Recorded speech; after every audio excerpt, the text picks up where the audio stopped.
Good afternoon. I finally finished up with the 12-inch pipe wrench.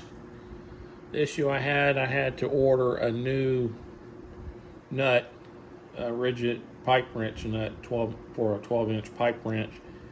Had some issues doing that. Then I get two of them in the mail, whatever.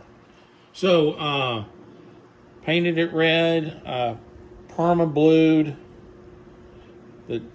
this and the nut, and painted this red in here as well.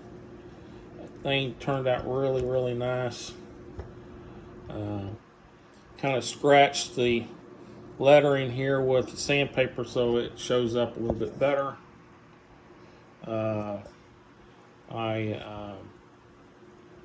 also used the stable on it to keep it from rusting.